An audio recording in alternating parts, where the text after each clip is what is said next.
दुख भंजन मारुति नंदन सुन लो पवन सुत विनती बारंबार, पवन सुत विनती बारंबार। सब लोग साथ में गाएंगे। हे दुख भंजन मारुति नंदन, हे दुख भंजन मारुति नंदन सुन लो मेरी पुकार, पवन सुत विनती बारंबार, पवन सुत विनती बारंबार। आगे क्या? श्री राम जानकी बैठे मेरे सीने में, श्री राम जानकी बैठे मेरे सीने में, श्री राम जानकी बैठे हैं मेरे सीने में, श्री राम जानकी बैठे हैं मेरे सीने में। राम सिया राम जय जय राम, राम सिया राम जय जय राम। बोलो राम सिया राम जय जय राम, राम सिया राम जय जय राम, सिया राम जय जय राम, सिया राम जय जय राम, जय जय Siya Ram. Thank you everyone, thank you so much, thank you so much भैया जी। कहीं में आप सभी लोगों का बहुत बहुत स्वागत है, थैंक यू सो मच।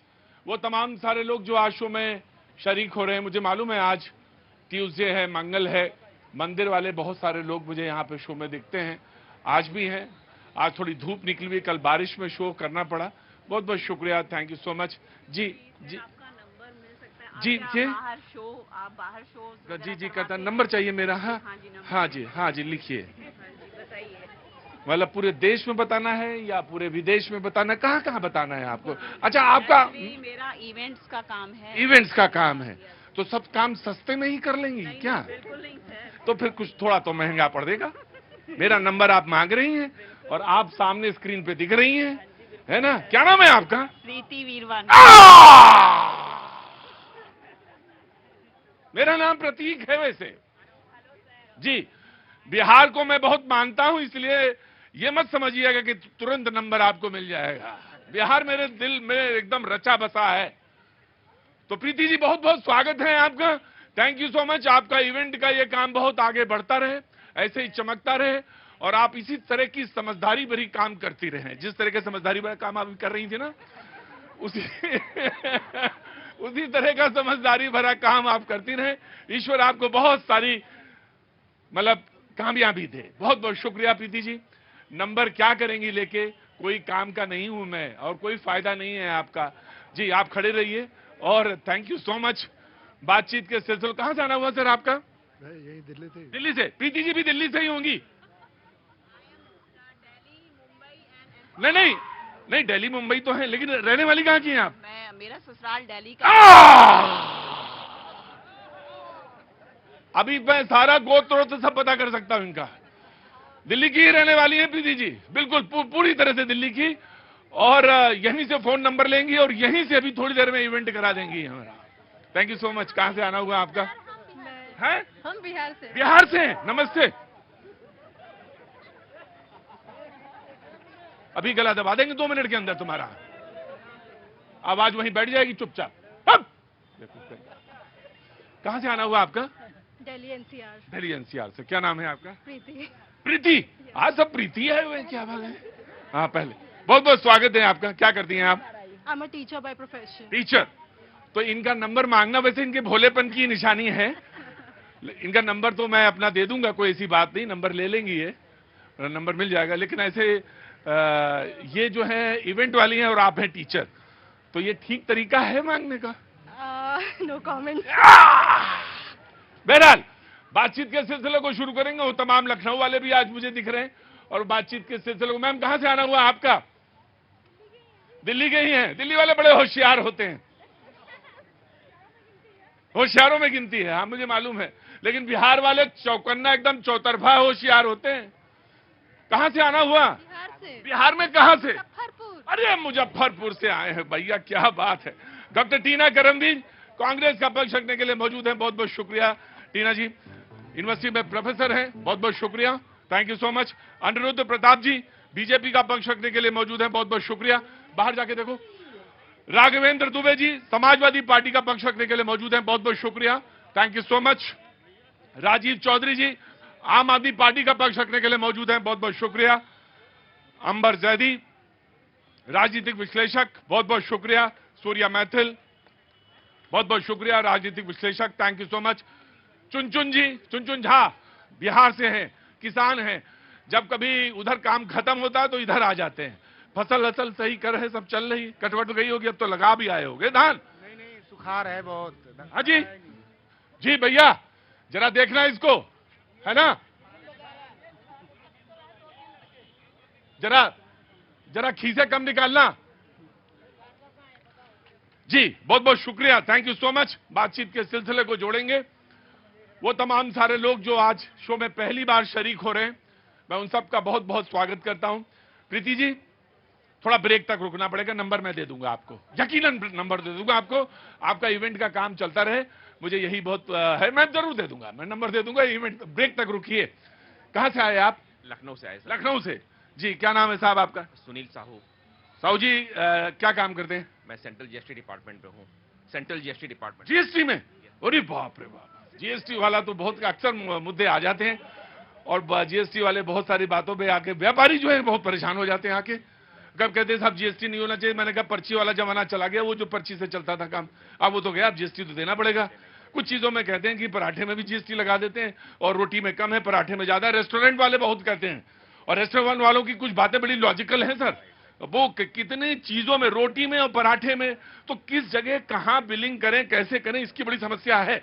तो मुझे कुछ दिन पहले वो रेस्टोरेंट वाले मिले थे, बोले साहब वो बड़ी दिक्कत आती है, लेकिन ठीक है, इसका जरूर प्रैक्टिकली इसका हल खोजा जाना चाहिए। बहुत बहुत स्वागत है, ये आपका परिवार है, बहुत बहुत स्वागत। क्या कर रहे हो बेटा आप? लॉ। बहुत अच्छा, बहुत बहुत स्वागत है। आपका मैम? हाँ वो तो मैं समझ गया, दुनिया का सबसे कीमती काम है, इससे बड़ा कोई कीमती काम नहीं, उससे महंगा कोई काम नहीं, उससे अच्छा नहीं, अच्छा भी कोई काम नहीं है। क्या नाम है आपका? अर्चना। अर्चना जी बहुत बहुत स्वागत है, थैंक यू सो मच। जी दिल्ली वाले हैं आप, आपको भी नंबर चाहिए? जी हाँ जी बोलिए। सर मैं आपकी बहुत बड़ी फैन हूँ एंड मैं देहरादून से आई हूँ, मैं आपका शो जरूर देखती हूँ न्यूज़ 18 में जो आप। हाँ मैं भी आपका फैन हूँ, बहुत बड़ा। आप ही से तो बना हूँ, और क्या अकेले थोड़ी ना, आप ही से बना। मेरे प्रोड्यूसर कान में बोल रहे हैं कि आज शो वो करना नहीं है, लगता ही नहीं, यही सब बात करनी है अपने फैन से। नहीं कोई ऐसा फैन वैन नहीं, पाजी का मन था, थोड़ी इच्छा थी इनकी थोड़ा कैमरा घुमा लें, इनको भी मौका मिलना चाहिए। जी हाँ, पीछे जो कैमरा जो पकड़ के चला रहे हैं उनका भी मन रखना पड़ता है मुझे। जी बिहार पे शो है, बिहार के मामले में, बिहार के आंकड़ों को लेकर, और जो वोटर लिस्ट की गहन समीक्षा चल रही है, उस गहन समीक्षा के तहत 35 लाख से ज्यादा वोटरों के नाम हैं कट गए। अब 35 लाख तो बड़ी संख्या होती है, यकीनन रिएक्शन तो होना ही है, और रिएक्शन हुआ और रिएक्शन हो रहा है। विपक्ष ने कहा कि ये तो नाइंसाफी है, ये तो बिल्कुल नाइंसाफी है कि 35 लाख लोग, उसमें उन्होंने आंकड़े दिए हैं कि लगभग 5.7 लाख वोटर ऐसे हैं जिनके नाम 2 बार दर्ज थे कहीं, तो वो कुछ 12.55 लाख वोटर मृत पाए गए, यानी वो उनकी डेथ हो गई है। ऐसे तमाम है, लेकिन 35 लाख से ज्यादा 35.69 वोटरों के नाम जो हैं वो वोटर लिस्ट से कट गए। एक्चुअली में ये आंकड़ा है, लड़ाई दरअसल ये नहीं है। आप इतने दिन से सोच रहे होंगे कि ये रोज बिहार का ये मुद्दा ले आते हैं कि आखिर बिहार से मतलब है क्या। यकीनन चुनाव है, लेकिन रोज रोज बिहार पे बात, रोज रोज बिहार पे बात, यकीन भाई ये भी बहुत बड़ी बात है कि बिहार पे बात होनी चाहिए, हर जगह बात होनी चाहिए। लेकिन असल बात यह है कि चुनाव में ये सारी चीजें होती हैं, कौन काट रहा है, कौन आगे है, कौन पीछे है, कौन मुद्दा है, कौन अपराध का मुद्दा है, इसमें बिहार में अपराध को भी लेकर एक बात है। पिछले हफ्ते भर का आंकड़ा जो है बेहद चौंकाने वाला है अपराध का, और इसको लेकर भी तमाम विपक्ष ने सवाल पूछे और कुछ जायज सवाल हैं, यकीनन पूछे जाने चाहिए। तो सबसे पहले मैं कांग्रेस से शुरू करता हूं एक छोटी सी टिप्पणी के साथ, और उसके बाद बीजेपी एंड देन आम आदमी पार्टी। जी आइए प्रोफेसर टीना करमबीर, कांग्रेस। जी देखिए, मैं साफ तौर पर कहना चाहती हूँ, ये वोटर लिस्ट की हत्या, ये भरोसे की हत्या हो रही है। और ये ऐसा इसलिए कि 57 लाख जो है महाराष्ट्र में जोड़ दिए गए, 35 लाख घटा दिए गए बिहार में। ये इसलिए हो रहा है क्योंकि ये जानते हैं कि इनकी कुर्सी हिलने वाली है, सरकने वाली है, इसीलिए ये 35 लाख जो है वोटर, अभी तो सर्वे भी नहीं हुआ, कहाँ से इन्होंने आंकड़ा दे दिया और कहाँ से ये पता कर लिया कि 35 लाख जो है वोटर्स हटाने जा रहे हैं, जब तक अभी तक सर्वे। वो इसलिए भी वो कांग्रेस के जो अध्यक्ष हैं वहां पे राजेश कुमार जी, उन्होंने भी ये बात कही है कि अभी 35 लाख नाम काटने की बात कही जा रही है। वो भी नहीं कह रहे हैं एक्यूरेट है, हो सकता 35, और ये लिस्ट नाम और ये वोटर की जो नाम है 35 लाख, इससे ज्यादा भी हो सकते हैं। तो ये कह रहे हैं कि वोटर लिस्ट से नाम काटा जाना कोई नई बात तो है नहीं। जी देखिए, एक नया जुमला है नरेंद्र मोदी जी की तरफ से, एक नया जुमला है। जैसे देश में रोजगार गायब हो गए, वोटर भी गायब हो जाएंगे, वोटर्स भी गायब कर रहे हैं, इसलिए नया जुमला दिया गया। ना वोटर्स रहेंगे और ना ही जो है इनकी सरकार अपने आप आराम से बन जाएगी, यही चाहते हैं। ये रायता इसलिए फैलाया जा रहा है ना चुनाव आयोग की तरफ से, ताकि इस देश के अंदर ध्यान भटकाया जाए। इससे पहले नोटबंदी में भी लाइन में लगा दिया गया था, अब फिर से लाइन में लगा दी। राइट, ये मतलब आप इनका कहना है कि आपकी गद्दी खिसक रही है, इसीलिए आप लोगों को भटका रहे हैं। बीजेपी, देखिए, बिहार में राष्ट्रीय जनता दल और कांग्रेस के पास कोई मुद्दा नहीं है। जब कोई मुद्दा नहीं होता तो एक मुद्दा बनाने के लिए इनके लोगों की आदत है कुछ न कुछ नया नैरेटिव गढ़ते रहते हैं। महाराष्ट्र में चुनाव जब जीतते हैं, झारखंड में चुनाव जब, वही महाराष्ट्र में एक लोकसभा होती है, उस लोकसभा में उपचुनाव में ये जीत जाते हैं, वायनाड में चुनाव जीत जाते हैं, तब चर्चा, रायबरेली जब चुनाव जीत जाते तब चर्चा नहीं करेंगे। जब आपके पास मुद्दा ही नहीं है, भाई मुझे बड़ा दुख होता है कि अगर मैं यहाँ पे का खा गा घा इंगिया, जो ये हिंदी के शब्दावली है, अगर का से क्राइम से लेके जा से इसमें घोटाले का नाम अगर गिनाना शुरू करूं, का से लेके जंगल राज तक, तब सोचिए कि मतलब कि पूरा न्यूज 18 मुझे टाइम नहीं देगा। का से क्राइम, खा से खतरा, गा से गोली, घा से घोटाला। 1990 से डिक्शनरी बदल गई थी हिंदी शब्दावली की लालू प्रसाद यादव जी के। और दूसरा जो है तेजस्वी यादव जी से मुझे बड़ी हमदर्दी है। हम लोग डिबेट करने आते हैं, सोचते हैं प्रतीक जी पता नहीं क्या प्रश्न हमसे पूछ लेंगे, लेकिन एक हमने मूवी देखी थी, उसमें लिखा था अमिताभ बच्चन की बचपन में कि तुम्हारा बाप चोर है। जिसके बेटे के माथे पर लिख जाए कि हम चारा चोर के बेटे हैं, सोचिए कि गंभीर उनको अस्वस्थता। देखिए नो, देखिए वो गलत था, वहां भी जस्टिफाई नहीं किया जा सकता। और अगर कोई अपराध किसी पिता ने किया है तो उसको बेटे की सजा कैसे दे देंगे आप? भाई ये तो टेक्निकली गलत है ना। आपको ये गलत है बिल्कुल। मैं बीजेपी के प्रवक्ता से कह रहा हूं, आप अगर कोई अपराध किसी पिता ने किया है तो उसके बेटे को सजा आप कैसे दे देंगे? भाई वही बता रहा हूं, विरासत कौन संभाल रहा है? तेजस्वी यादव संभाल रहे हैं ना। अगर विरासत कोई और संभालता तो कहा जा सकता था, क्योंकि ये बात लालू जी ने खुद कोट करके कहा। उनसे जब लोगों ने पूछा आपने राबड़ी जी को क्यों मुख्यमंत्री बना दिया, तो उन्होंने वहां बोला, अरे मैं अपनी मेहरारू बना रहा हूं, तुम्हारी मेहरारू क्यों बना दूं? मतलब अपने बेटे के लिए कर रहे वंशवाद में, तो वो कौन झेलेगा? जाहिर सी बात है। नहीं सर, मैं आपका लॉजिक मैं नहीं ले सकता। बगैर बोलने का अधिकार सबको है, आपका भी स्वतंत्रता का अधिकार है बोलने का, आप बोलिए।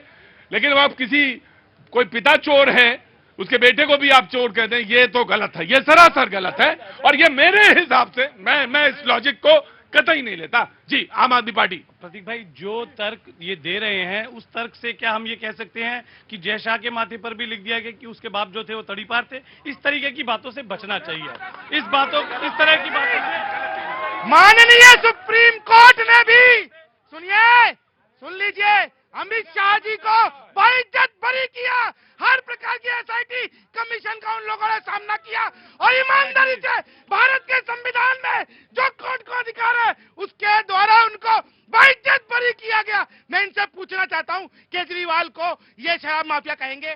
अभी चल रहा है ना केस, उन पे चल रहा है ना? भ्रष्टाचारी कहूं मैं उनको, चोर कहूं? नहीं ना। तो ये अपनी हद में रहे, ये मैं इनको बोल रहा हूं।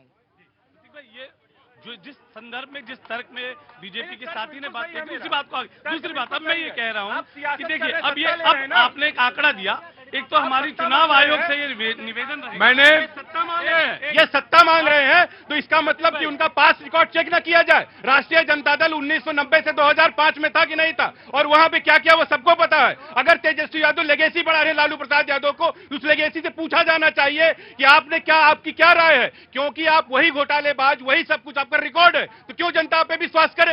राइट, ठीक है, मैंने आपका लिया, मैंने अपनी बात विरोध दर्ज करा दिया, लेकिन आपका भी जो तुलना थी वो घोर आपत्तिजनक और गलत तरीके। अब प्रतीक भाई, मैं इस बात पे आता हूं कि जो 35 लाख का जो आंकड़ा दिया गया है, चुनाव आयोग को उस पर स्पष्टीकरण देना चाहिए। अभी तक चुनाव आयोग की तरफ से इस तरीके का कोई बयान नहीं आया, और अगर ये वाकई में सच है तो अब ये सवाल ये आएगा कि जो 35 लाख जो अवैध जो बताए जा रहे हैं कि वोटर बन गए थे वहां पर, वो 35 लाख वोटर बने कैसे? 20 साल से इसी गठबंधन की लगभग पूरे 20 साल सरकार रही, कुछ समय को अगर आप निकाल देंगे 11 साल यही सरकार केंद्र में है, तो वो 35 लाख वोटर जो हैं वो जुड़े कैसे? और अगर ये जो वोटर हैं जिनका भी नाम काटने के लिए कहा जा रहा है कि 35 लाख वोटर जो हैं वो गलत तरीके से नाम जोड़ गए थे, बिहार लोकसभा का चुनाव अभी पूरे भारत का पिछले साल हुआ था, 40 सीटें हैं, अगर आप 35 लाख का एक आंकड़ा लेके आ रहे हैं तो लगभग एवरेज में 1 लाख वोट आप ये मान के चलिए कि लगभग सभी लोकसभा में हो गए। तो क्या वो जो लोकसभा के चुनाव में लोग जीत के आए थे, क्या वो लोग भी गलत वोट के आधार पर चुन कर आए थे? ये जवाब तो देना पड़ेगा ना। जी, मैं देता हूं। जी, देखिए, पहले तो मैं कहूंगा आम आदमी पार्टी को और समूचे विपक्ष को कृपया करके एक बार का चुनाव आयोग की पीसी को देख ले, और जो उन्होंने आंकड़ा दिया उसको देख ले।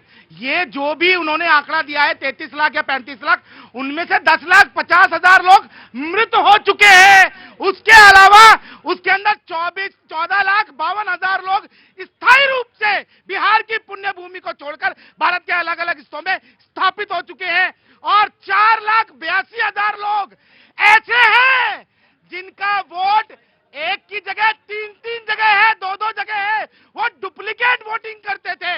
उन वोटरों को ढूंढकर उनका जो है वो काटने की प्रक्रिया उन्होंने आगे बढ़ाई है। एक चीज और मैं बोलना चाहता हूं आम आदमी पार्टी से, भैया देखिए, ये ना, मैं आज दिल्ली के भारत के सभी अखबारों में ये बड़ा आर्टिकल आज चुनाव आयोग ने दिया। मैंने भी देखा, और इसके अंदर बहुत आसानी से ये क्यूआर कोड है।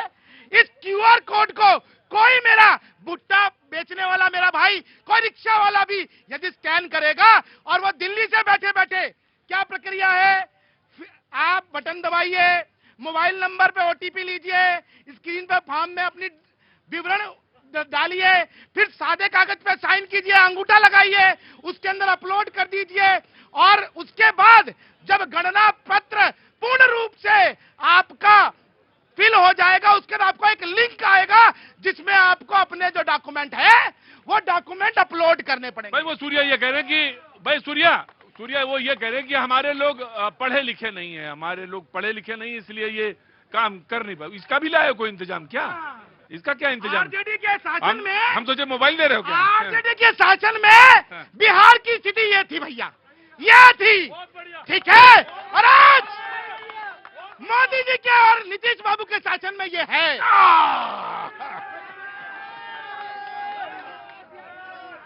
प्रीति जी देख रही हैं, यही इवेंट है, बस इसमें ध्यान लगाए रहिए। बिल्कुल, नंबर आपको मैं देखूंगा। जी, मैं आ रहा हूं। नो। ये जो 35,70,000 की खबर छपी, हाँ। कि ये हट सकते हैं, अभी कोई कंफर्म कुछ ज्यादा भी हो सकते हैं, ये भी सूत्र ही हैं। हाँ। तो जो सूत्र है मतलब, हाँ, सूत्र हैं, अगर देखो मैंने कल क्या कहा था, सूत्र पे और बहस नहीं होगी, लेकिन कुछ लोगों का दिमाग वहीं ही जाता है, कहा जाता है सूत्र और मैंने पहले भी कह दिया कि इस पर कोई बहस नहीं होगी, सूत्र और जोर से बोला करो भाई, कोई बहस नहीं होगी। अब बोलो। अभी दैनिक भास्कर की रिपोर्ट छपी बाकायदा, बेगूसराय में वीरपुर में ब्लॉक की, पूरे एक ब्लॉक की, कुछ ब्लॉक के एक ही ब्लॉक खबर छपी सूत्र से, बिल्कुल। वो तो खबर उन्होंने रिपोर्टर वहां ग्राउंड पे जाकर के गए, सूत्र तो इनके होते हैं चुनाव आयोग वाले भाई। ये जो बोले वो सब ब्रह्म वाक्य, और जो वो बाकी कोई वो सब सूत्र हैं। क्या मीडिया के अलावा और कोई भी सूत्र प्रयोग करता है क्या? चुनाव आयोग आंकड़े पेश करेगा, सूत्र पेश अब मैं बताता हूं, राजनीतिज्ञों के पास तो सबसे ज्यादा सूत्र होते हैं। जितना लंबा कुर्ता उतने लंबे सूत्र, जितना लंबा पैजामा उतना लंबे सूत्र। सूत्र बता रहे हैं, क्या बता रहे हैं? कि इस बार टिकट कट सकता है। सूत्र बता रहे हैं। हाँ मैं बताऊंगा, मैं भी आऊंगा, क्या नाम है आपको? तो पहचानता हूं मैं बताऊंगा जी। समाजवादी जब उसमें बहुत सारे वोटर ऐसे हुए जिनका फॉर्म अपलोड हो गया, उनके पास फॉर्म ही नहीं आया, अपलोड हो चुका। बताइए, ना कोई सर्वे ना कोई फॉर्म पहुंचा, नहीं मिलेगा। लेकिन बेईमानी तो कर रहे हैं ना। और अगर कोई सही बोल देता भी है, लो कोई पत्रकार सही पत्रकारिता दिखा देता है तो उसके खिलाफ FIR कर देते हैं। अरे भाई क्यों डर रहे हो? और सबसे बड़ी बात मैं बीजेपी से पूछना चाहता हूं, आप जनता के लिए है कि चुनाव आयोग के लिए नाच रहे हैं? चुनाव आयोग पे प्रश्न हो रहा है, नाचने आप लगते हैं।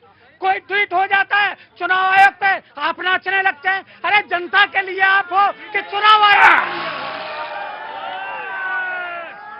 अरे चाचा सलाम वालेकुम। सलाम वालेकुम, आपको कह रहा हूँ। अरे आगे आइए जनाब आली। कहाँ से? अरे बोलना थोड़ी ना है, हर आदमी को बोलना ही थोड़ी ना होता, किसी किसी का चेहरा ही बहुत काफी होता है। कहाँ से आना हुआ आपका? भिवंडी बॉम्बे। हाँ वो तो मैं समझ गया था, मुंबई से हैं आप। बहुत बहुत आपका शुक्रिया, थैंक यू सो मच जो आप हमारे शो में शरीक हो रहे हैं। कैसे आना हुआ दिल्ली? पैदल दिल्ली से आए? तब जरूर आप भिवंडी से ही आए हैं। मुझे कोई मतलब, मैंने कहा ना किसी किसी का चेहरा ही बता देता है कि वो कहाँ से आया, तो मैं समझ गया भिवंडी से आया है, पैदल आए हैं। तो बहुत बहुत शुक्रिया, thank you so much ji. Very quick. देखिए, समाजवादी पार्टी के प्रवक्ता को और पूरे विपक्ष को मैं एक बात बताना था बहुत ईमानदारी से। 1 लाख BLO इस समय बिहार के हर हिस्से में विजिट कर रहे हैं। साथ में 1.5 लाख से ज्यादा राजनीतिक पार्टियों द्वारा नियुक्त किए गए BLO भी रोड पे है। मैं इनसे कहना चाहता हूं, जितना भी फर्जी फैला रहे हैं, क्यों नहीं ये लोग अपनी कंप्लेंट जो है वो चुनाव आयोग देते हैं। सोशल मीडिया का जमाना है, डिजिटल का जमाना है। एक खबर यदि त्रिपुरा में कुछ हुआ, दिल्ली में पहुंचने में 1 सेकंड लगता है। मुझे बताए ना कहां पर कितनी कंप्लेंट इन लोगों ने की है। प्रतीक जी बता रहा था ना, डिजिटल का जमाना है, तो डाल दीजिए 1 लाख, जो BLO की लिस्ट डाल दो। अगर डिजिटल का जमाना है ना, तो क्लिक कर दिया होगा ना, 1 लाख के नाम आ गए होंगे। अरे क्यों फर्जीवाड़ा कर रहे हो भाई? यस समय बना। अरे भाई, चुनाव आयोग की स्थिति समय बिल्कुल हो रही है। क्या हुक्म मेरे आका? इनके पूछ रहे, अगर जो संस्था स्वायत्त थी उसका क्या हुआ? कि जिसको ये अगर कह रहे हैं भाई सुप्रीम कोर्ट के जो CJI थे उनके माध्यम से मुख्य चुनाव आयोग की नियुक्ति होती थी, आज की स्थिति क्या हो गई? आपने उनको हटा के काम कर दिया कि जाइए जो भी बनेगा हमारा यस मैन बनेगा, जो हमारी हाजिरी भरेगा वही चुनाव आयोग तो बनेगा, हम मेरे अनुसार काम करेगा। इन्होंने बोला कि यस मैन मैं आप ही को दूंगा। मैं आ रहा हूं। कौन? वो बिहार से मैथिल साहब, दरभंगा से। कोई बात नहीं, रुकिए। अरे कोई एक बार जनता माई बाप है, बिल्कुल नहीं। हाँ। आपने कहा, एक मिनट रुकिए, वो बिहार से, आपने पूछा कहां से है? बिहार से हैं? अरे इनका नाम ही मैथिल है भैया, तुम्हारे बारे में आधार कार्ड पूछना पड़ेगा, इनका तो मैथिल ही है। मैथिल बोल सकते हैं? मैथिल छी, हाँ बाजी छी। इनकी भी जांच होनी चाहिए। नहीं, जांच तो फिर सबकी होनी चाहिए, हमारी भी होनी चाहिए। हाँ एक मिनट। आपने कहा कि मैं मुद्दे पे लौटता हूं, बेकार वाली बातें नहीं। आपने कहा कि ये इलेक्शन कमीशन के ऊपर बिछे हुए हैं। ऑफ कोर्स इलेक्शन कमीशन को ही आगे होना चाहिए, स्वायत्तशाही संस्था है। लेकिन सवाल यह है कि उसने संस्था ने कहा पार्टी से, पॉलिटिकल पार्टी से कि आप आगे आइए और मदद करिए। तो मैं ये सवाल आपसे पूछता हूं कि आपने मदद में कितना आगे बढ़े? जो आप कह रहे थे ना, कैसे पता चला 1 लाख? आपने कितने वर्कर्स लगाए, ये मैं जानना चाहता हूं आपसे। 10 सेकंड की बात है। मैं ये कहता हूं कि कल एक खबर छपी, सारे पेपरों में छपी, बड़े बड़े सूत्र से। पहले तो मैं तुमसे वही पूछूंगा, क्योंकि जो खबर छपी, जब तुम कह रहे हो, तुम्हें तो सूत्र पे तो बड़ा भरोसा है। उसी में बात करेंगे, उसी बात करें। खबर क्या छपी चुनाव आयोग के उससे सूत्र से कि म्यांमार, नेपाल और जाने कहा विदेशी लोग इतने आ गए हैं, लाखों लोग यहाँ पर हैं। अरे भैया, सूत्र के हिसाब से ये खबर छपा रहे और कौन छपा रहा? चुनाव आयोग। इसीलिए मैं कह रहा हूँ इनकी जुगलबंदी बहुत अच्छी बैठ रही है। ठीक है, लेकिन ये जब बात जानना जरूरी है कि अगर वो 35 लाख लोग हैं तो उसमें कितने विदेशी, ये भी तो जानना पड़ेगा। ये जरूर पूछा जाना चाहिए, ऑफकोर्स पूछा जाना चाहिए कि आप कह रहे थे कि म्यांमार से, नेपाल से, बांग्लादेश से, तो पता करना चाहिए कि भाई कितने 35 लाख में कितने में। इनको देके फिर आपको देता हूं, इधर आइए। बिल्कुल ठीक कहा प्रतीक भाई, आपने ये जानना चाहिए कि उनमें से कितने विदेशी नागरिक हैं और उसके साथ साथ ये भी जानना चाहिए कि वो कैसे आकर अपने इतने महत्वपूर्ण भारत सरकार के दस्तावेज पा गए। कैसे आ गए, तो ये तो मैं बता दूं आपसे कि मैं आपको एक चीज बता दूं, आतंकी घटना करना बहुत आसान है, आतंकी घटना रोकना अपने आप में बहुत जिम्मेदारी वाला काम है। तो कोई भी आदमी स्लिपिंग कैसे हो जाता है, देखिए ऐसा तो भाई आप मेरी बात, मैं ये नहीं कह रहा, मैंने कहा, मैंने तो खुद ही सवाल पूछा कि 35 लाख में कितने विदेशी, तो पता चलना चाहिए, ये सवाल पूछा मैंने। पर आपने कहा कि कैसे विदेशी आ गए, तो विदेशी कैसे आ गए ये तो आप सब जानते हैं। मैं ये कह रहा हूं अगर वो संख्या कुछ हजारों में होती तो चल जाता, लेकिन 35 लाख एक बहुत बड़ी संख्या होती है। 35 लाख में उन्होंने कहा कि इतने लोग मर गए। मैं आप अगर कहेंगे तो मैं पूरा डाटा पढ़ दूंगा। मैं वही कह रहा हूं। दूसरी बात जो है, अब यहाँ जो बताया गया है, चुनाव आयोग के प्रति पूरी तरीके से सम्मान दिखाते हुए मैं ये पूछना चाहूंगा कि टीवी पर सभी चैनलों ने दिल्ली के चुनाव के समय ये कवरेज किया कि प्रवेश वर्मा के घर के बाहर किस तरीके से जूते, साड़ियां बांटी गई, चुनाव आयोग को लिखित कंप्लेंट दी गई। क्या चुनाव आयोग ने उस समय पर किसी भी तरीके की कोई कार्रवाई की? महाराष्ट्र के चुनाव के समय पे ये बताया गया, महाराष्ट्र के चुनाव के समय पे जो है वो वोटर जो जुड़ गए, बिहार के चुनाव के समय जो है वो वोटर कट गए। अब इस चीज को देखना पड़ेगा कि ये कैसे हो पा रहा है कि चुनाव इस प्रक्रिया।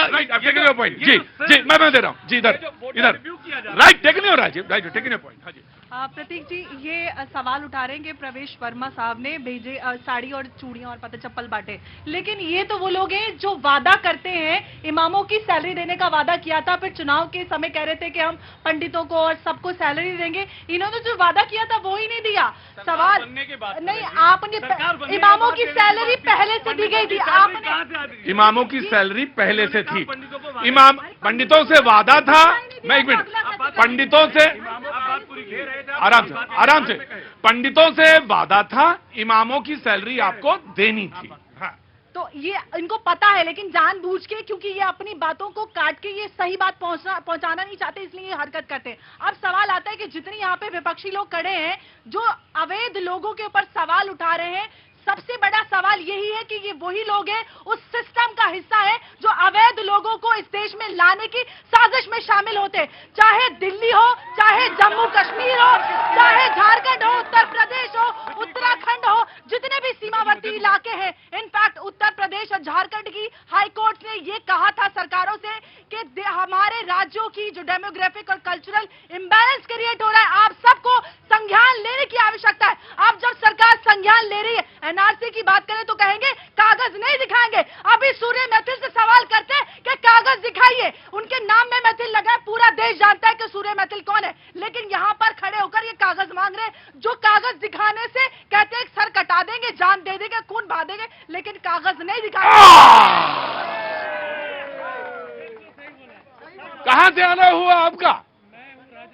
अरे राजस्थान वाला आदमी बैठिए, अभी थोड़ी देर बैठिए, अभी वहां पे नहीं, निचोड़ तो तुम कर दोगे एकदम नींबू की तरह। कहां से आना हुआ?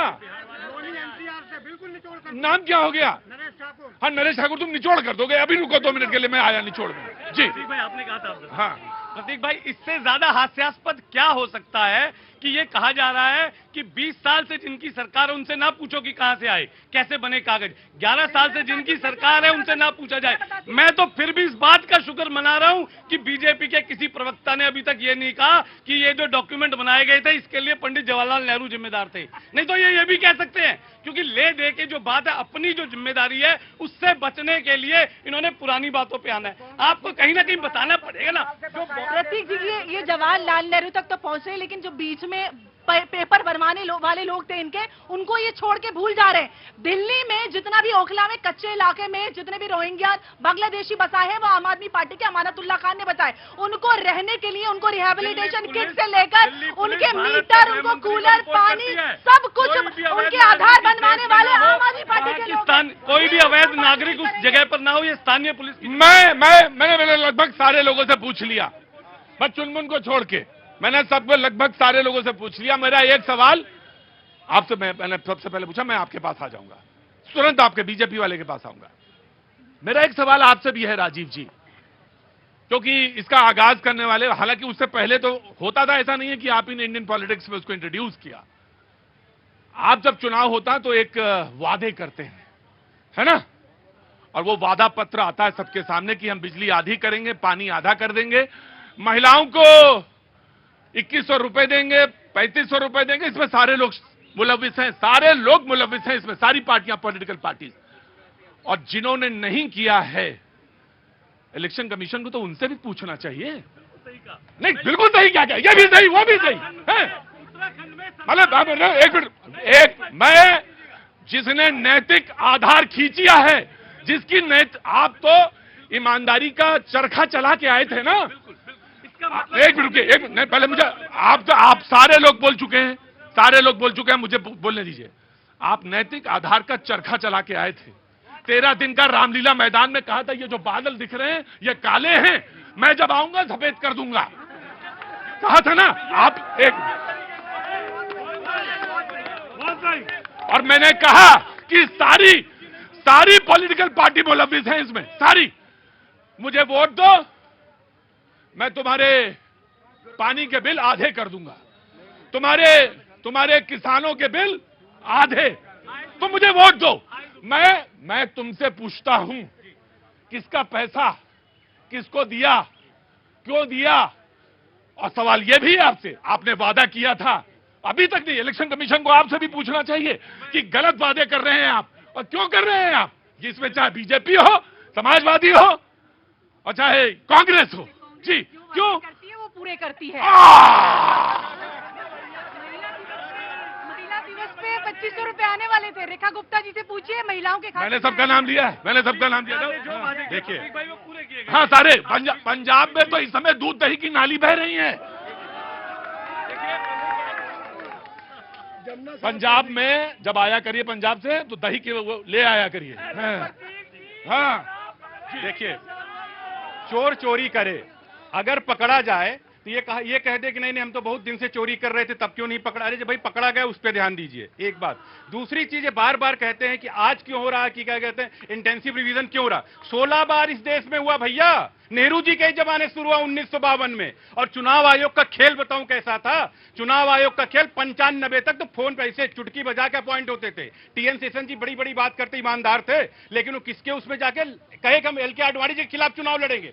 दूसरी, एक तो चुनाव आयुक्त ऐसे भी इस देश में हुए कि हम लोग सोचे भाई कोई क्रिकेट खेले होंगे, कोई बड़ा बड़ा खेल खेले होंगे। बाद में पता चला कि चुनाव आयोग ने कांग्रेस के पक्ष में चौवा छक्का लगा रहे थे और आके स्पोर्ट मिनिस्टर बन गए दूसरे दिन। यह हालत होती थी। और पहले एक मुख्य चुनाव आयुक्त अपॉइंट होता था, बाद में 2 चुनाव आयुक्त उसमें और साथ में अपॉइंट होने लग गए। तो चुनाव आयोग का कौन मिसयूज करता सबको पता है, संस्थाओं को मिसयूज कौन करता था सबको पता है। भाई ये जब चुनाव होता है तो मैंने एक दिन भी बताया था, पीएससी होता है, डीएससी होता है, प्राइमरी सर्वे रिवीजन होता है, फिर उसका ड्राफ्ट। अगर प्राइमरी सर्वे रिवीजन हो गया है तो वो आएगा कितने लोग उसमें मृत्यु पाए गए, या उसमें कुछ वोट बढ़ेंगे, 18 साल से ज्यादा हो गए, कौन लोग स्थानांतरित हो गए, कौन लोग डुप्लीकेसी हो गए, ये हमेशा होता है। अगर इंटेंसिव समरी रिवीजन तब होता है जब आवश्यकता पड़ता है कि भाई बहुत ज्यादा इसमें संख्या काफी ज्यादा है, तब उसके बाद ड्राफ्ट समरी रिवीजन आएगा, ड्राफ्ट अब पब्लिश होगा, उसमें लोग अपना अपना क्लेम देंगे। और जाहिर सी बात, इनके भी बीएलओ हैं, इनके भी बीएलए हैं, बूथ लेवल एजेंट हैं, लेकिन आके यहाँ पे बतौलेबाजी करेंगे, झूठ बोलेंगे, ये नहीं हुआ वो नहीं हुआ, क्योंकि मुद्दे इनके पास नहीं है। चुनाव आयोग, देखिए,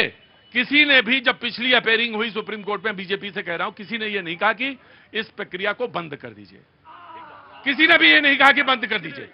दूसरी बात, तेलुगु देशम पार्टी ने आज ये कहा, और ये बात बहुत इंपॉर्टेंट है, उन्होंने कहा कि अगर आपको रिवीजन करना है तो कम से कम, वो इलेक्शन कमीशन से मिलने गए थे और उन्होंने कहा आप ही के एनडीए का हिस्सा हैं, उन्होंने ये बात कही कि अगर आपको करना है रिवीजन तो जहां पर 6 महीने से पहले अंदर करिए आप। ऑफकोर्स मैं कह रहा हूं, आपकी बात भी कह रहा हूं, 6 महीने के अंदर करिए। आप अगर उसको तुरंत फौरी तौर पे करेंगे तो जो उदाहरण आप दे रहे थे, अखबार से निकाल के दे रहे थे सूत्रों के मुताबिक, तो ये घटनाएं आएंगी, सामने आएंगी। तो वो कह रहे हैं कि तेलुगु देशम पार्टी ने आज आपके एनडीए का घटक है, उसने आज मुलाकात की है और आज ये सवाल यहां पे रखा। जी मैं आया, चुनमुन आ जाओ किसान। सर मैं ये कह रहा हूँ कि यहाँ तो 35 लाख में उलझे पड़े हैं। कहां से आया बेटा? पंजाब से। चुपचाप खड़े रहना, ठीक है ना, बहुत चुपचाप खड़े रहना। मैं आ रहा हूं, चुपचाप। सर मैं ये कह रहा हूँ कि यहाँ तो लोग 35 लाख में उलझे पड़े हैं। क्या नेता हमको सिखाएंगे तभी हमको समझ में आएगा क्या? मैं तुम बिहार के आदमी हो? तो वही तो कह रहा हूँ, देश में 15 करोड़ फर्जी वोटर हैं। मेरे घर में 10 मेंबर हैं, 6 वोटर हैं, 4 नहीं है। परसेंटेज कितना हो गया? 60। 140 करोड़ का 60% 84 करोड़ होता है। यहाँ 99 से 100 करोड़ वोटर हो रहे हैं, तो ये कहाँ से वोटर आया? 100% अगर वोटर बिहार में किसी भी पूरे देश में 60% वोट गिरता है, 40% कहाँ जाता है? करोड़ों में। इनका किसी के पास लेखा जोखा नहीं है। ये कहाँ है, नहीं है, इनको कोई ढूंढने वाले नहीं है। 30-35 लाख में उलझ रखे हैं। मैं बता रहा हूँ, दरभंगा विधान लोकसभा क्षेत्र के अंतर्गत 10 विधानसभा है। 10 में एक टाइम में चुनाव नहीं होता है।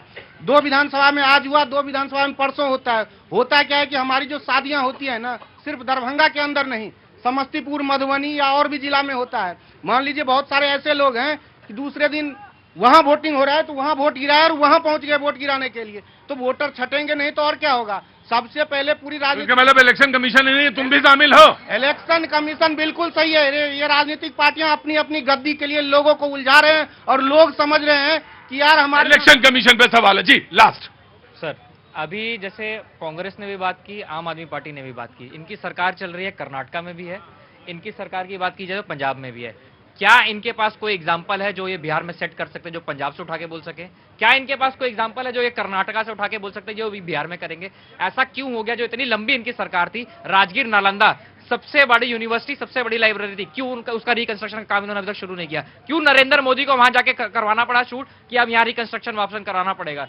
क्या इनके पास कोई भी ऐसा मैनिफेस्टो है जो इंडस्ट्रीज को वेलकम करता है बिहार के लिए? है इनके पास? किसी के पास नहीं होगा। आज अगर आप देखोगे नीतीश कुमार को 350 साल 2017 में गुरु गोविंद सिंह जी का मनाया गया, इतना शानदार जो वहां पे था ओकेजन को बनाया गया, क्या आपको वहां से कोई खबर है कि भगदड़ मचा, कुछ मचा? वहां डिफेंस लॉ इतना बढ़िया मनाया गया उन्होंने।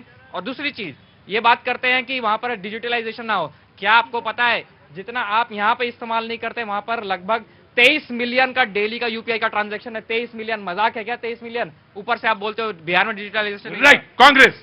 देखिए मीडिया के माध्यम से ही हमें पता चला सीमा हैदर को बच्चा हुआ है, बधाई देने के लिए मीडिया ही पहुंच गया था। अब मेरा सवाल ये है कि जब सीमा हैदर यहाँ रह सकती है तब क्यों नहीं सवाल उठा? तब क्यों मीडिया ने नहीं दिखाया कि ये गलत आ गई है, इसको वापस भेजिए? तब नहीं अवैध थी। देखिए ये सारी चीजें जो हो रही है ना, मेन स्ट्रीम मीडिया नहीं दिखाता है। बिहार की समस्याएं, बिहार के मजदूरों की समस्या, बिहार के रोजगार, बिहार के युवाओं के जो पलायन हो रहा है उसकी समस्याएं, और चुनाव, और ये जो वोटर लिस्ट धांधली है, इसमें चुनाव आयोग के साथ साथ मीडिया भी जिम्मेदार है। बिल्कुल, आई एक्सेप्ट। यह बिल्कुल बात सच है कि सीमा हैदर को, या जो भी नाम लिया इन्होंने, कि क्या हुआ, यह बात आपको भी पता चली मीडिया से, मुझे भी मीडिया से पता चली। लेकिन मुझे मीडिया से यह भी पता चला कि किसने कागज कब फाड़ा, कैसे फाड़ा, मुझे तब भी पता चला। और मुझे तब भी पता चला मीडिया से कि एक तरफ दंगे हो रहे थे मुजफ्फरनगर में एक तरफ दंगे हो रहे थे, और एक कहां दूसरी तरफ, हाँ, यही मुझे मीडिया से पता चला। देखिए, इट्स योर चॉइस। सारे लोग राजनीति में, एक बात मैं हमेशा कहता हूं कि राजनीति में सारे लोग एक जैसे कतई नहीं। राजनीति में बहुत सारे ऐसे लोग हैं जिनका अनुसरण करना चाहिए, और पत्रकारिता में भी वैसे ही लोग हैं। कि आप ये कैसे कह सकते हैं कि 100% पत्रकारिता सब सही है? बिल्कुल नहीं, मैं मानता ही नहीं। बिल्कुल सही बात है आपकी कि जो बहुत सारी चीजें हैं, लेकिन आप कहें कि मेरे पड़ोस के घर में चंद्रशेखर आजाद पैदा हो और मेरा जो कुर्ता है बिल्कुल सफेद रहे टनाटन एकदम, तो ये तो गलत है भाई मेरे भाई। ये तो नहीं होगा कि आपकी बात को मैं उठाऊं ना, आपकी भैंस खो जाए तो 12 जिलों के पुलिस अधिकारी ढूंढे भैंस को। इलेक्टोरल लिस्ट जो है उसके रिव्यू को लेकर तमाम बातें हैं, बहसें हैं। जो नया इल्जाम लगाया विपक्ष ने आयोग के ऊपर, चुनाव आयोग के ऊपर कहा कि 40 रुपए लिए जा रहे हैं एक एक नाम जोड़ने के लिए। एक ने कहा कि कांग्रेस ने तो कहा कि चुनाव आयोग की नीयत में कांग्रेस ने कहा चुनाव आयोग की नीयत में खोट है। चुनाव आयोग ने स्पष्ट किया, चुनाव आयोग ने कहा कि मैं विपक्ष की सारी जो शिकायतें उनको दूर कर पाना तो बहुत असंभव सा काम है, मुश्किल काम है, असंभव नहीं कहा, मुश्किल कहा, लेकिन फिर भी हम कोशिश करेंगे। आपसे पलट के कोई ये नहीं पूछता, चुनाव आयोग कभी पलट के ये नहीं पूछता कि आप इतने चुनाव वादे करते हो कि हम तुम्हारी जिंदगी ऐसे कर देंगे जैसे सिंगापुर, हम तुमको ऐसा देंगे बिजली जैसे तुम जिंदगी भर कभी देखी नहीं होगी, सड़कें ऐसे बना देंगे, 21 छोड़ो 3500 लो, सारे बिजली बिल माफ, सारा सब पानी माफ। कोई इलेक्शन आयोग, चुनाव आयोग ये नहीं पूछता किसी से कि भाई, तब कोई शिकायत नहीं है। लेकिन हाँ, ये बात सच है कि अगर 35 लाख लोग हैं तो ये जानना जरूरी है कि उसमें कितने विदेशी, जो कह रहे थे आप, और ये भी जानना जरूरी है कि टाइम और ड्यूरेशन को लेकर बात है। चुनाव आयोग से ये बात है कि ये टाइम और ड्यूरेशन, वो कहते नहीं मैं 3 ही महीने में ये काम होता ही और 3 महीने में काम खत्म होता है। तो ये तमाम सारे सवाल हैं, इस पर सवाल है। मैं समाजवादी से शुरू करके फिर आपके पास आ जाता हूं जवाब के लिए। देखिए, मैं कहता हूँ इसलिए उठता है कि अभी 6 जनवरी 2025 को रिव्यू हुआ था, तब पता नहीं लगा कि कितने लोग इसमें मृत हैं, कितने लोग विदेशी हैं, कितने इसमें रोहिंग्या है, कितने बांग्लादेशी हैं। बस एक मिनट, 2 तरह के आपने बताए तो फिर से बताइए। देखिए, 2 तरह के रिव्यू प्राइमरी रिव्यू होता है जिसे कहते हैं प्राइमरी सर्वे रिवीजन एक्सरसाइज होता है, फिर दूसरा होता है डीएससी जिसे बोलते हैं ड्राफ्ट सर्वे रिवीजन एक्सरसाइज। प्राइमरी सर्वे रिवीजन एक्सरसाइज में यह होता है भाई कोई बच्चा है कि 18 साल का हो गया हो, कोई किसी की मृत्यु हो गई हो, डुप्लीकेसी वोट का हो गया हो, कोई वहां से स्थानांतरित हो गया हो, नया लोग वहां पे आ गए, भाई सरकारी नौकरी में कोई है, कोई पटना में है, दिल्ली चला, दिल्ली वाला पटना चला। उसके बाद जब ये सर्वे पूरा कंप्लीट हो जाता है तो ड्राफ्ट पब्लिश किया जाता है, उसमें लोगों से पूछा जाता है, वहां देखा जाता है कोई छूट गया या किसी का नाम ज्यादा जुड़ गया, फिर से होता है वो चीजें उसको सही की जाती हैं। और उसमें डिजिटल के आज के टाइम में ये नहीं है। चुनाव आयोग तब नहीं पूछेगा जब 37 सीट ये जीते थे, जब ये 37 सीट जीते तब चुनाव आयोग सही था, जब वायनाड जीते चुनाव आयोग सही था, नाच न जाने आंगन टेढ़ा। 6 जनवरी 2025 सभी की बात है ना, तो क्या चुनाव आयोग ने जो अभी लोकसभा चुनाव हुए या अभी जो रिव्यू किया था 6 जनवरी 2025 को, जो मृत लोग हैं, तब पता नहीं लगा चुनाव आयोग को? नहीं, मैं समाजवादी की ये बात जो कह रहे हैं, हाँ। और ये बात आज टीएमसी ने भी कही है कि अगर निकटतम कोई चुनाव हुआ है और उसमें कोई वोटर ने वोट डाला है तो आप तुरंत अगर रिव्यू पे जा रहे हैं तो इसमें सवाल है, पूछा, उसने भी पूछा है। ये बैलेट एनडीए का ही घटक है। मतलब अगर ये लोकसभा के चुनाव हुए थे तब सारे बैलेट थे, चाहे रोहिंग्या हो, चाहे बाहर के विदेश के हो, तब आपने वोट ले लिया, सत्ता बना ली, केंद्र में सांसद चुन के आ गए। हमको रोहिंग्या वोट नहीं करते। मैं एक बात बता दूं, मैं कहना नहीं चाहिए, बिहार में 94% नगर आधार है और सीमांचल में जहां मुसलमानों की आबादी 96% से ज्यादा है, 60% से ज्यादा मुसलमानों की आबादी, वहां 126% आधार बंद कैसे गए भाई? इसका मतलब चोरी करो, उसका कोई रोके, चोरी हम पहले से कर रहे हैं। गुजरात के पाटन में जो जनसंख्या है उससे 128% गुना ज्यादा आधार कार्ड है। गुजरात पहुंच गए अब वो। आप पहले ये कह रहे थे कि जो सीमावर्ती प्रदेश है उसमें समस्या है, अब वो वहां से निकल के सीधे गुजरात पहुंच गए जो 25 साल से। दूसरी बात, आपने एक बहुत शानदार बात कही प्रतीक भाई कि जो काम किया जा रहा है उस पर कोई ज्यादा सवाल नहीं है। बात यह है कि उसकी जो प्रक्रिया तय की गई है, उस पर जो प्रोसेस बनाया गया है, उसके लिए जो समय दिया गया है। अब तो छोड़िए विपक्ष, आपने स्वयं बताया एनडीए के घटक दल जो है टीडीपी के लोग, वो स्वयं इस बात को ये कह रहे हैं। नहीं, वो क्या है, इलेक्शन कमीशन सबसे मिलता रहता, सारी पार्टियों से मिलता रहता। आज वो मिलने गए, उसके बाद उन्होंने ये 2 बातें कही कि भाई 6 महीने के अंदर अगर चुनाव होने हैं तो फिर रिव्यू का एक इसमें समय सीमा, उस पर उनका सुझाव था, उनकी बात। कांग्रेस जी, चुनाव आयोग मुझे लगता है शेर और शायरी लिखने में व्यस्त रहता है। तो अच्छा है। नहीं, इसीलिए क्योंकि लोकसभा चुनाव के बाद क्यों नहीं जागा, अब क्यों नींद से जाग रहा है? जब आप इतने शेर और शायरी करते, इसीलिए तो भरोसा नहीं है ना चुनाव आयोग पे। इसीलिए हम कह रहे हैं चुनाव आयोग को चुना आयोग, क्योंकि चुनाव आयोग जो है ये, और अगर आपकी सरकार बनी तो सुनिए, आप कह तो देती हैं, और फिर आपकी सरकार बनी अगर, तो फिर इसको क्या कहेंगे आप? तब ये सही हो जाएगा। नहीं, हम तो जनता की आवाज उठाएंगे ना। जनता की आवाज को कोई मीडिया हमसे दबा देगा? जनता की आवाज ये है, आज जनता बहुत त्राईमाम है, परेशान है, यहाँ से वहाँ जाएंगे क्या? मेरा ये सवाल है कि आप संवैधानिक बढ़िया काम कर रहा है, सही कर रहा है, बिल्कुल अपनी जगह बिल्कुल ठीक ठाक है चुनाव ठीक, आयोग। मैं कह रहा हूँ किसी को गाली देने से बेहतर है कि उसमें तमाम सारी चीजों को मूल्यांकन कर लिया जाए। प्रतीक जी, भारत का जो इलेक्टोरल प्रोसेस है उसको यूएस भी कॉपी करा, उसकी तारीफ यूएस करता है, लेकिन हमारा विपक्षी दल जब चुनाव जीत के आता है उसके बाद ईवीएम का रोने तो बैठ जाता है, लेकिन अपनी सीट का त्याग नहीं करता कि भाई हमें इस चुनाव आयोग पे, इस पूरे प्रोसेस पे भरोसा नहीं है और हम इस चुने हुए पद को नहीं मानते, हम त्यागते हैं। आप इतने बड़े ईमानदार हैं तो भाई जितने भी आपकी पार्टी के सांसद है सब इस्तीफा दें और आप फिर से इलेक्शन करवाइए, तब मैं मानूंगी कि आपका जो सवाल है वो जनता का सवाल है। जनता खड़ी, किसी ने भी ईवीएम की बात की, ये लोग ईवीएम पे सवाल उठाते हैं क्योंकि हार के बैठे। बीजेपी वाले भी हम कहते हैं और मान लो हमने समाजवादी आ रहे हैं, तुम्हें तो हम अच्छी तरह से जानते हैं, वहीं यूपी के हैं समाजवादी, हम तो तुमको जानते हैं, हम तो वहीं के हैं। और मान लो हमने कहा हम इस्तीफा देंगे, तुम भी दो, बीजेपी वाले दे दिया, फिर समाजवादी वाले कह ले हम नहीं देंगे यार। हम तो जानते हैं, हम तुम्हें जान रहे हैं, अच्छी तरह जान रहे हैं। जी हाँ जी, पूरा कंप्लीट करिए। प्रतीक जी, वो तो हार के बैठे में, इनके हारने की तैयारी नहीं, 37 आए हैं इनके। देखिए, ये हार के बैठे, 37 हार के बैठे हैं, तो फिर ज्यादा 37 नंबर होता है, 37 नंबर होता है, लेकिन हार के तो बैठे हैं, जीत के तो नहीं बैठे, सत्ता में तो नहीं है। राइट।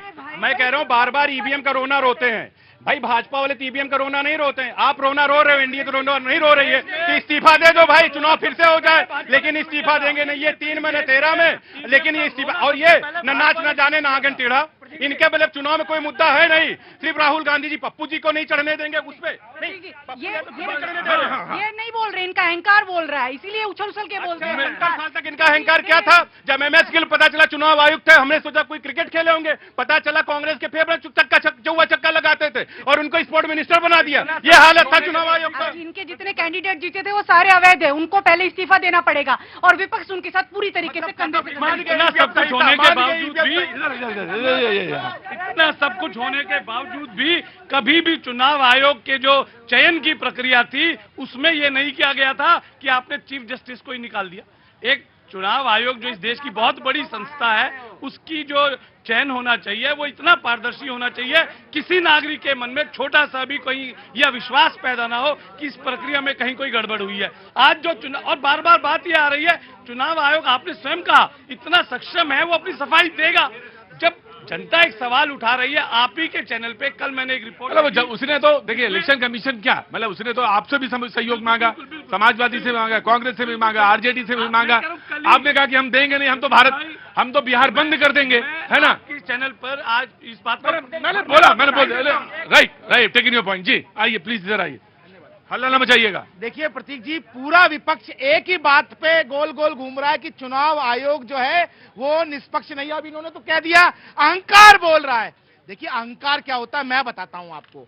बहरुल इस्लाम, मैं कहूंगा आपके सभी जो दर्शक है बहरुल इस्लाम को गूगल करेंगे, आपको पता है प्रतीक जी वो राज्यसभा के सांसद रहे, 2 बार रहे, उसके बाद उन्हें सांसद से हटाकर कांग्रेस ने सीधा हाई कोर्ट का जज बना दिया और हाई कोर्ट का जज 1980 में वो रिटायर हुए, उसके बाद फिर से वो रिटायर्ड जज कभी भी दोबारा नहीं पोस्ट छोड़ते, उनको सुप्रीम कोर्ट का जज बना दिया। ये होता है संवैधानिक। जस्टिस गोगोई को तो रिटायर भी नहीं होना दिया, सेवानिवृत्त कर दिया, वॉलेंटरी दिलवा दिया। जस्टिस गोगोई अभी की बात है, बहुत पुरानी की बात नहीं है, अभी कुछ साल की बात है। कैसा कहानी है? अरे सुनाई नहीं पड़ता यार भाई, जब तुम सुनो मेरी बात, जब आप कोई उदाहरण देंगे तो वो भी तो उदाहरण दे सकते हैं ना। नहीं, ये भी बिल्कुल आप भाई, ये कोई बहस का तरीका नहीं है। आप अगर अपनी बात कहेंगे, आप कोई 2 नाम ले रहे हैं तो 2 नाम ये भी ले लें, एक नाम हो सकता है हमको भी याद आ जाए इलेक्शन कमीशन से, गिल साहब का। हमको जब आप हल्ला मचाएंगे तो नहीं याद आएगा फिर। जी क्या समाजवादी क्या हो गया? अभी ये कह रहे थे ईवीएम का रोना रोते तो लालकृष्ण आडवाणी जी तो सबसे पहले रोने वाले में थे। कहा लालकृष्ण आडवाणी को पार्टी से निकालेंगे क्या? भाई जहां दिक्कत लगेगी नहीं, आपने ईवीएम का रोना करें। और एक इनके नेता राज्यसभा में जिनको भेजा पी नरसिम्हा, उन्होंने तो ईवीएम का किताब ही नहीं। एक बात सुन लो, किसी व्यक्ति से बड़ा देश, ठीक है, और संविधान, समझे। और सबसे बड़ी बात यह है कि पार्टी तो और बड़ी बात है, पार्टी तो बहुत बड़ी बात होती है और विचार उससे भी ऊपर की चीज है। ये बार बार नाम लेते हैं, यही लोग नरसिम्हन जी और पीवी क्या कहते हैं एल.के. आडवाणी जी के कहने पर हाई कोर्ट में मामला गया, हाई कोर्ट में लगा, उसमें सुप्रीम कोर्ट में गया, सुप्रीम कोर्ट ने उसमें कहा वीवीपैट लगाना चाहिए। उसके बाद कभी भी भाजपा के लोगों ने इस पे प्रश्न नहीं उठाया, जब वीवीपैट लग गया बात खत्म। लेकिन दिक्कत इन लोगों के साथ में यह है कि जब चुनाव हार रहे, 150 चुनाव हार गए तो ईवीएम का रोना रोना। अरे बिहार का मुद्दा इनके पास यह नहीं पता होगा तीनों लोग पास 2005 में कितना बजट था और 2025 में कितना बजट है। बजट तो बता नहीं पा रहे हैं ये लोग। शेर है, ये बातें झूठी हैं, ये दावे किताबी हैं। सिर्फ तुम्हारे बाबू के दफ्तर में इस शहर का मौसम गुलाबी है। अब आपको जनता की आवाज कौन उठाएगा? ये आप रामलीला मैदान से जब बोलते थे तो बहुत अच्छा बोलते थे। तब आपने कहा था क्रांति ला देंगे, सारी दीवारें पोत देंगे। जब आपने वहां से लाल किले में 13 दिन का जो ऐतिहासिक किया था आंदोलन, क्या था आदम गोंडवी साहब का शेर? मैं दोबारा आपको बता देता हूं, फिर मैं अगला वही बता दूंगा आपको। फिर उसमें आदम गोंडवी साहब का ही शेर है कि वो जब राजभवन में फिर संसद के अंदर और फिर वो याद आ जाता मुझे आदम गोंडवीपुर में, मैं एकदम गोंडा पहुंच जाता हूं। वो किसान भी थे आदम गोंडवी साहब, और गजब का शेर लिखा है उन्होंने। तो जो मौसम गुलाबी आप बता रहे थे, जी चुन चुन के बनने दो, किसान है ये रहो बिहार के, चुन चुन। सर ये लोग कहते हैं ना कि जनता के मन में भ्रम है। भ्रम जनता के मन में नहीं है। बच्चा जब होता है ना, क बोलता है, अ को क, अ नहीं बोलता है क। उसको अगर सही नहीं सिखाया जाएगा तो यानी उसको सिखाया जाता है। ये राजनीतिक पार्टियां लोगों के मन में भ्रम भरती है। लोगों के मन में कोई भ्रम नहीं है, किसी डॉक्यूमेंट की कोई जरूरत नहीं है। मान लीजिए हमारे पिताजी, हम 2003 के वोटर लिस्ट नहीं है, हमारे पिताजी हैं ही नहीं, तब तो हमें छटना पड़ेगा ही पड़ेगा। भ्रम किसी के पास नहीं है। भ्रम ये लोग अपने सत्ता के लिए पैदा कर रहे हैं। सिर्फ ये लोग ये कहते हैं हम जनता के लिए हैं। सड़क बंद कर दिया जी, उससे जनता का सुख हो रहा है कि दुख? इनका जवाब इन लोगों के पास कोई नहीं है। एम्बुलेंस रोक दिया जा रहा है, आम आदमी कह रहा है हम अस्पताल जा रहे हैं, नहीं जाने दिया जा रहा है। ड्यूटी कह रहा है नहीं जाने, उसके पैसे कट रहे हैं, वो जाने नहीं दिया जा रहा है। ये लोग झूठ मूठ का ढिंडोरा पीटते हैं कि हम सब जनता राइट। पहले नोटबंदी की, अब वोटबंदी कर रहे हैं। लेकिन जनता बहुत समझदार है और बिहार की जनता तो और भी ज्यादा समझदार है। इनको इस ये समझदारी पे मुझे याद आया, इतनी समझदार कितने साल से आप बाहर हैं वहाँ? हाँ, तो फिर ये जो गुंडाराज फैल रहा है